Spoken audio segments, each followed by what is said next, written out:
As the City of London continues racing to approve as many exemptions to the London Plan as they possibly can to facilitate new buildings in the city, our real estate market is softening quickly, moving toward the greatest surplus of housing stock we've had since 2019 and the highest vacancy rate in purpose-built residential units in 15 years. But don't take my word for it. Here's a CTV News clip on it. The number of available rental units in the London region is the highest it's been in the last 15 years, with a 4% vacancy rate, according to the Canada Mortgage and Housing Corporation's 2025 rental market report. In 2024 alone, London approved close to 23,000 new residential units, and thousands more since then. And we've gone in the last couple of years from a sub 2% vacancy rate to over 4% vacancy rate in recent months. And that's magnified at the high end of the rental market, while affordability continues to be an issue for those most in need of low-cost housing. Now, to contrast the 23,000 units approved in 2024, only 73 geared-to-income units have been approved, and that's going to be coming out of the St. Vincent's at Huron building. Now, is the city trying to incentivize affordability at all? And furthermore, what does affordability mean? A lot of the incentive programs the city is offering to developers around affordability that they always tout is for a 25-year period at 80% of average market costs. And for this, they're usually giving about $45,000 per unit from their Dollars to Doors program. So basically, they're just using tax money to heavily subsidize development, only some of which is actually affordability, because they're subsidizing other builds as well through DC exemptions, a lot of this through the Housing Accelerating Fund, which is Canadian federal money. However, I feel this could be leveraged better.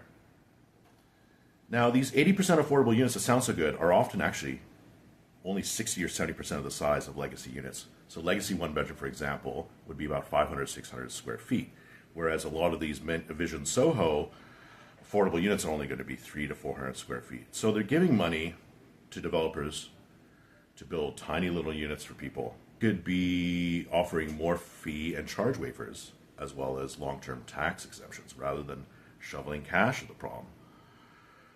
Also, we could be fast-tracking affordable developments, prioritizing cooperatives, nonprofits, nonprofit private partnerships, and leveraging housing accelerating funds to target these much-needed areas of development. Another possibility lies in inclusionary zoning.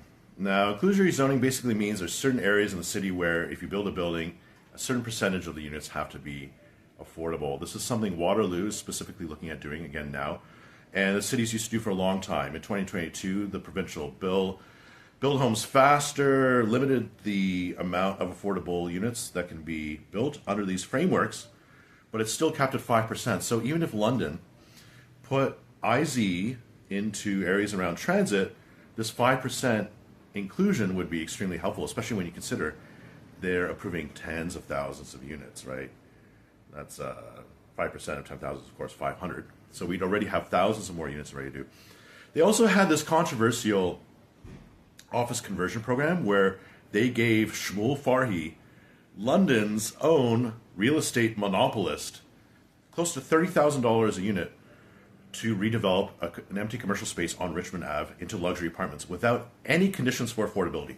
So basically the city has just been subsidizing, throwing cash to developers. Developers are saying, oh, we need to have exemptions to the London Plan, we need taller buildings to make it all affordable, but really they're just looking for maximizing profits. And the city is happy to do that. Now, are there concerns about developing a housing glut, and how could this negatively affect the real estate environment here? Of course, it would only add to further instability. But if rents continue going down too quickly, a lot of small landlords who are already operating on very thin margins will be further pushed to the fringe of their own ability to sustain their businesses. And who's going to buy those buildings if they can't afford to run them anymore? Large investment firms. Maybe people like Farhi or all these Toronto developers who seem keen to be coming into town.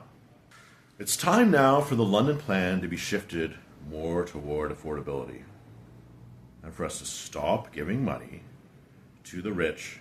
Josh Morgan needs to stop being the anti-Robin Hood, where he's taking from the poor via record high year after year tax increases and giving it away to the rich developers in the name of affordability, which is really just a zero-sum game.